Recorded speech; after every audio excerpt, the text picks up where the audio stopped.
Well, good afternoon, guys. This afternoon, it's Sunday, but my sister called me and she was having trouble with her car, overheating and stuff. So I went ahead and picked it up, brought it over to the house, and we're gonna go ahead and check it. The thing is overheating. I scanned it; it had chicken light on, and came out with a code. It's at low flow, coolant low flow.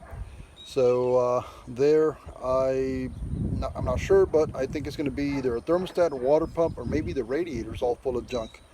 Regardless, went ahead and called a couple of auto parts. Normal ones were O'Reilly's and AutoZone. And dude, water pump on this thing is $98, and the thermostat is $96. They don't sell the thermostat by itself. It's thermostat and housing. So shoot, I'm gonna turn into this one and hope for the best. Hopefully it's just one of the two. That way we don't have to spend that much on this one. But let's go ahead and tear it apart and find out what it is. Well, guys, this is it's a 2012 Chevy CRUZE. It got the little Ecotech 1.8, and thermostat is right there. It's got that little housing. I already removed that hose clamp, and of course, well, the water pump is that one right there. Water pump does not look that old. Well, it looks clean. It is original, I think, but it looks somewhat clean. Water ain't seeping out that little vent hole like that. So first thing I'm going to look at is I'm going to remove that thermostat, and well, let's hope that's a problem, guys. Let me go ahead and get started. Well, guys, let's go ahead and get started. I'm going to start by removing these four little bolts holding this housing that where the hose actually connects to it. That's a thermostat housing block right there. I'm going to go ahead and remove this first piece off.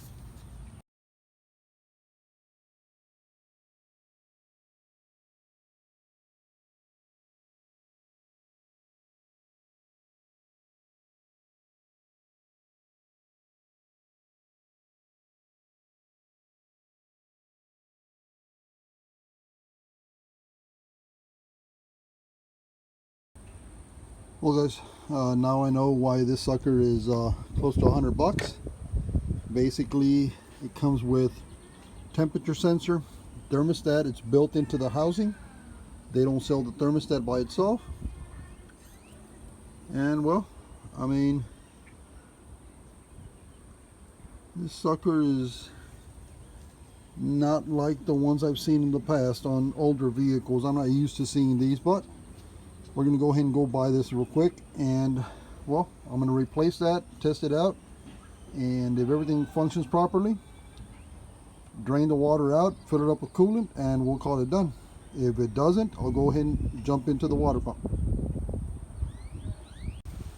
Well, guys, on this particular car, since it does belong to my sister, just to be safe, I went ahead and got both the thermostat housing, thermostat housing, and little water pump. I don't want her to have any issues in the near future with overheating. These little water pumps have a little plastic little impeller.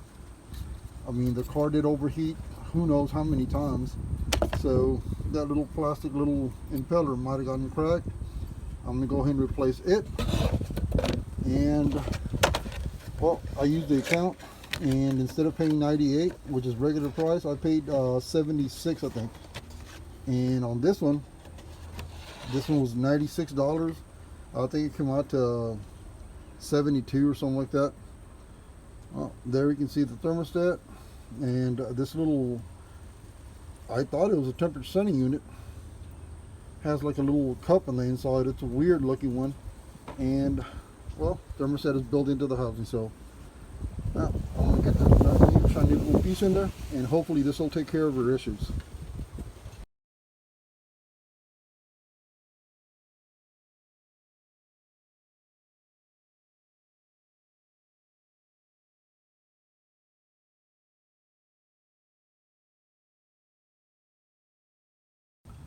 Well, guys, there's a thermostat housing already in place.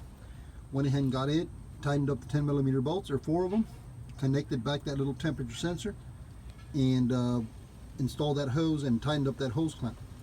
So now let me go ahead and move over and get this water pump removed and replaced. For this one, the little pulley, little bolts are Allen wrench. I'm gonna have to figure those out. I don't know if ratchet's going to go in there, or I'll figure out a way. And right here on the back of the water pump, those are not 10mm belts. They're the inverted Torx. I can't remember the socket, but for those, I don't have the inverted sockets. I'm going to have to use a regular socket, a 12 point, and I believe I use an 8mm. I can't remember, but we'll figure it out. Well guys, it got dark on us, but we're going to go ahead and continue with this one and finish it off. We're going to use a T45 little Torx Allen wrench to get those 3 little screws holding that little pulley to that water pump. I'm going to go in there and loosen them and remove that little pulley. Now, I'm not going to show that on film. I can't set up the camera, but I'm going to get them off. Well guys, the little pulley is off. Now I'm going to use a 5/16 little socket 12 point to get these inverted Torx little bolts. Let me see if I can show you. Off of that little water pump. I don't have the inverted Torx bolt sockets with me. They're at the house, so I'm going to go ahead and use this 5/16. It fits a little loosely, but it's enough to get them off and put them back on. So let me go ahead and remove that water pump. It's got 5 bolts. 3 you can see on top. The other 2 are on either side. So let me go ahead and get this off.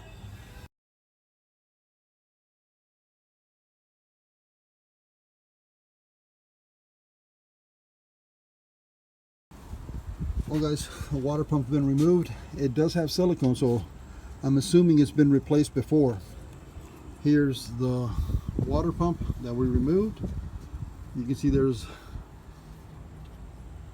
little chunks of it missing. I mean, it's deteriorating, it's breaking up, it's got corrosion. So,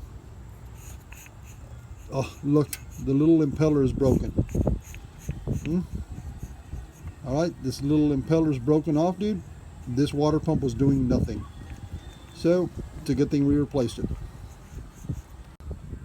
Well guys, we got the new pump. We put a little bit of glue on that little gasket, 5 little points to keep it in place while we insert it into its crevice. And if you remember, the 2 bolts in the bottom are these flat ones. So, pump, it's got a little square in the bottom to fit this little indentation. So pump is going to go in like that. Alright. There you go. Let me go ahead and get the bolts and bolt it on there.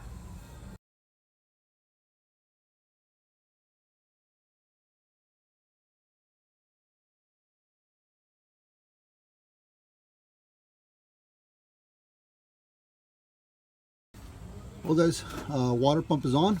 All I gotta do is get that little pulley. I don't think I have to record that, and then I'll just put that belt back on it. We'll come back when we have to refill the coolant in the reservoir, fill it up and start it up and see what it's gonna do. All right, let me go ahead and get that pulley and belt on there, and then we'll come back to this. Well guys, water pumps in place, tightened. We got that pulley tightened up, those little T45 little Torx. Got the belt back on it, routed the belt, installed it, made sure that the belt is in its proper grooves. All we got left is fill this thing up with Dix Cool antifreeze and light it up, see what it's going to do.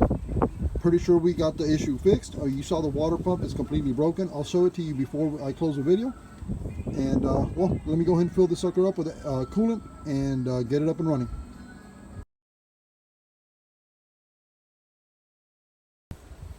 Well guys, on this particular vehicle I decided to use Prestone Dix Cool. It's that red antifreeze. I mean, it's for GM vehicles. We went ahead and used that.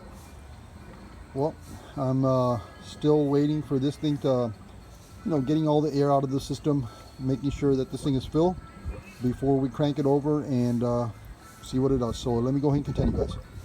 Well guys, this little 2012 Chevy CRUZE, we're going ahead and finish this one off. We're done for this one. We replaced the water pump and thermostat.